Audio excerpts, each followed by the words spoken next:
we understood what was going on and it happened. Mm-hmm. However, now you have that information, and I think the correlation back to when Rashawn talked about the AIDS epidemic, I think you can look at the innocence of the beginning of that when they didn't understand how it was spread and how it was transmitted and all these things, and that's one thing. But once you suddenly understand it, if you're not taking it upon yourself to do everything you can to keep from harming others, then what does that say about you as a person? Right. And not only that, but we don't understand it. We barely understand it now. We've got new mutations on it. So the whole thing is, Todd, you've got sick. We don't know if you can't get sick again. We don't know if your antibodies will take care of the new mutation. So be careful. Wear your mask. Absolutely. Mask should be a new thing going forward. There should not be go back to the old way. It should be, this is a new normal. We used to look at, I say we, Americans in general, used to look at the Pan-Pacific countries and say, oh, why is this old lady wearing a mask out when she's not sick?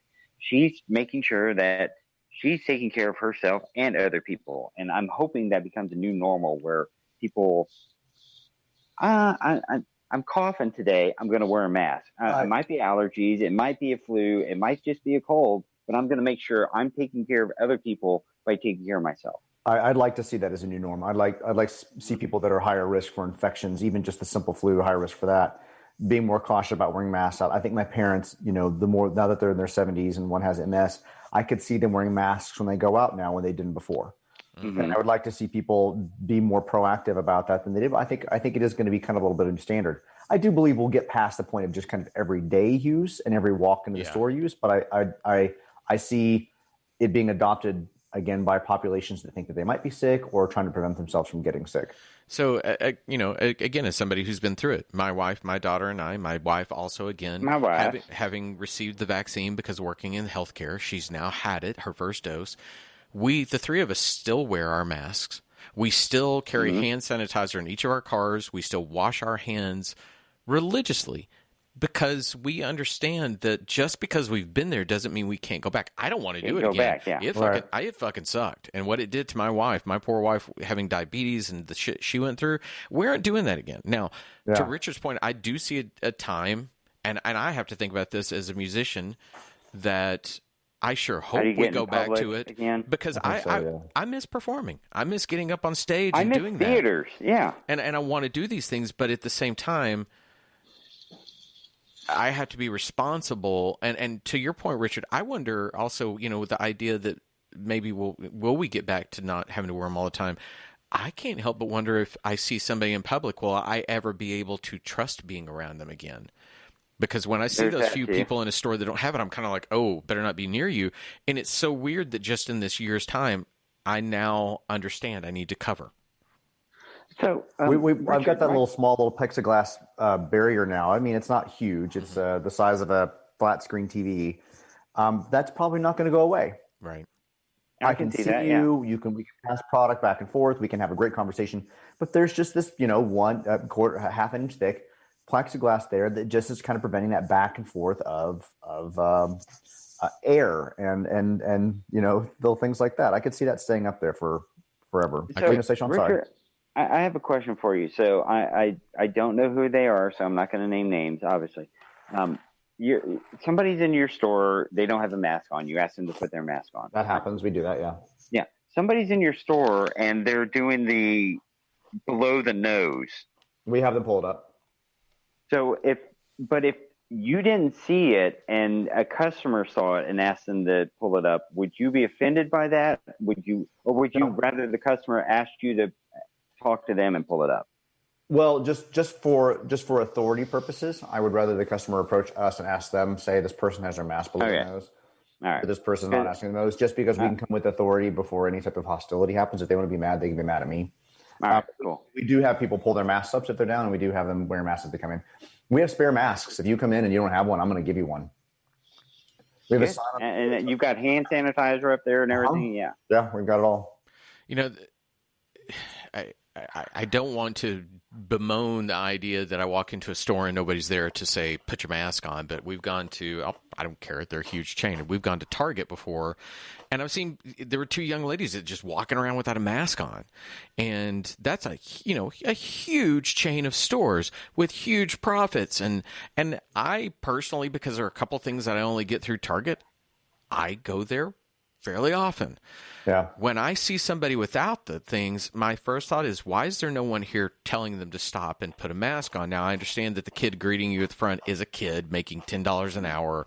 That's probably, you don't want to put them in that precarious situation, but with the age of walkie-talkies and whatnot, that kid can call a manager, and the manager needs to come. Somebody, yeah. So I've gone so far as in these days, if I see a manager and I see somebody without a mask, I'll go, hi, my name is Todd Hartzell. My name is. I shop here regularly.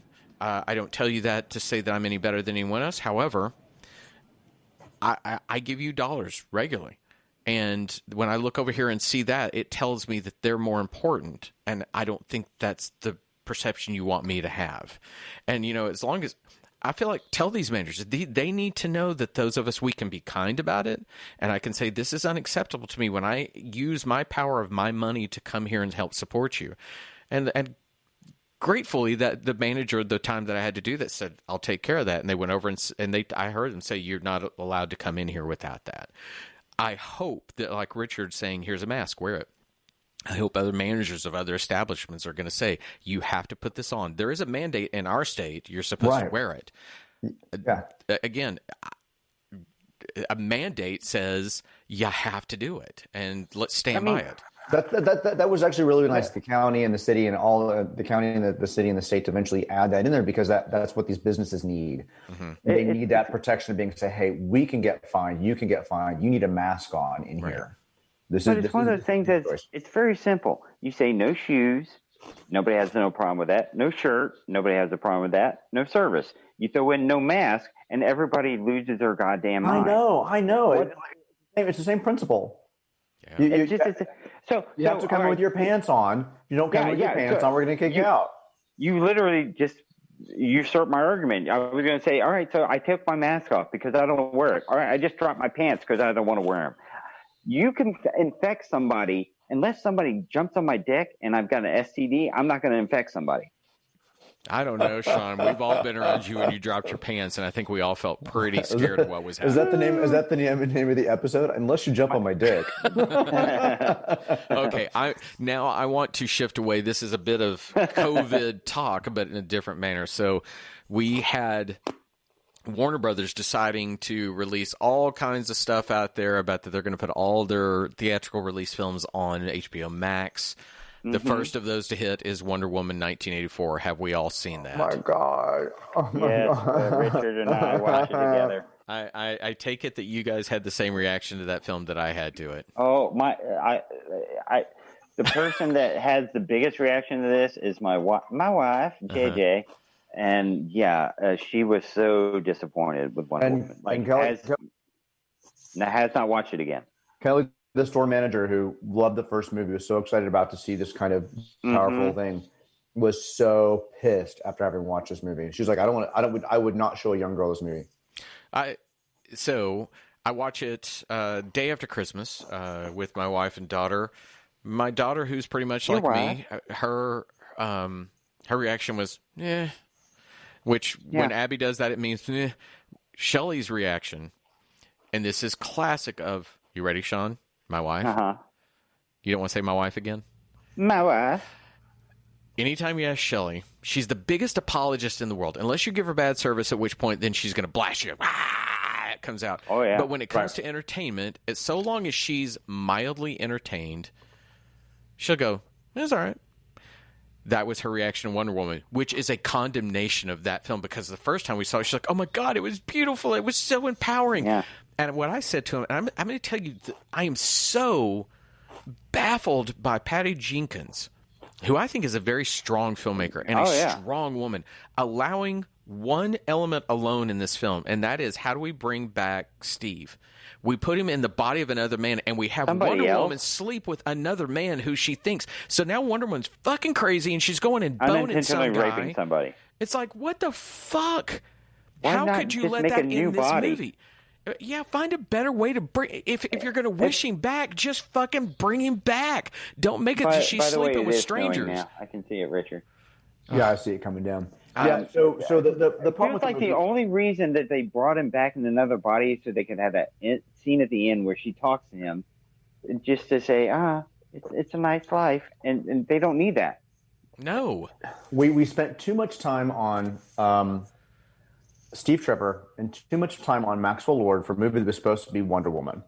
Agreed. We could talk about the fact that it really didn't even embrace 84. Didn't have to go all the way of Stranger Things in terms of its homage to 84, but it could have had a lot more fun with the era than it did. Mm-hmm. But the relationship between her and Barbara was a lot more interesting. That itself would have been a movie, watching the two of them unfold. DC has a problem with wanting to cram multiple villains into a sequel. Yeah. And it becomes just a mess. It does it with so many of the Batman films, right? It does it with, we just need one focal point. We don't need two of them. But you always have to up the stakes. That's what their problem is. We have one, you fight a god in one movie, and then what do you got to do in the next movie? We've got the focus on Maxwell Lord. Wonder Woman had practically nothing to do with his redemption. It was his relationship with his son. His son, yeah. Wonder Woman had nothing to do with that. And Steve Trevor had to be the hero by letting himself go at the end of it instead of Wonder Woman having anything. She did not do anything. Now, and you guys know some of these writers. Here's where this movie went wrong. Okay. The first movie was written by Alan Heinberg and Jeff Johns. Alan Heinberg wrote a wonderful one-year run on Wonder Woman. He loves the character from the 70s show Linda Carter was in. He was able to kind of bring back some exciting elements about her character. He raised her up. He made her wonderful, glorious, incredible, right? This was this gay man's attempt at being able to write Wonder Woman, did a fantastic job on his run. He also created the popular Marvel superhero group, the Young Avengers, which are now being kind of pulled into different parts of the universe. But they were great. They had, the Hulkling and Wiccan, one of the first gay couples in the Marvel universe as kids, and the young Hawkeye, all of these fantastic characters that he created. It's a great book. If you have a chance to go back and read the Young Avengers that he wrote, the 2 storylines he did. And then you have Jeff Johns. We get to movie 2. Alan Heinberg is no longer on this film, but Jeff Johns is. Jeff Johns is screenwriting it with Patty Jenkins. Now, here's what we can tell you about Jeff Johns. Jeff Johns had an amazing decade and a half run at DC Comic Books, writing some of their star vehicles. He made Green Lantern promo. He brought Flashback. He wrote Justice League. He wrote these really big storylines. He then went over to do the DC Entertainment stuff and is primarily working on the DC television and movie properties, right? He was a person partly behind Aquaman and Shazam and even a little bit to Wonder Woman, right?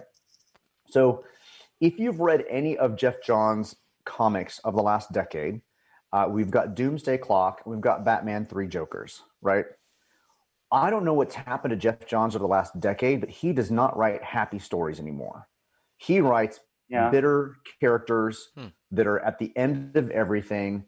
His female characters are not strong. His female characters they're not stereotypes, but he typically writes strong male characters that have women behind them as opposed to women in front of the camera. Okay. So when I saw this movie and we get into it, I realized he was the writer along with Patty Jenkins. I realized that he shaped this film. He is the reason this movie is the way that it is, and Patty Jenkins was probably able just to insist upon certain things like that opening scene. Is he also some of the way that Justice League was when it's not the Snyder Cut? You mean from what Ray Fisher is saying? Is like, how much influence does Jeff Johns have on all these movies that they're changing it so much from? He has a lot. I mean, he's the Kevin Feige of the DC DC universe.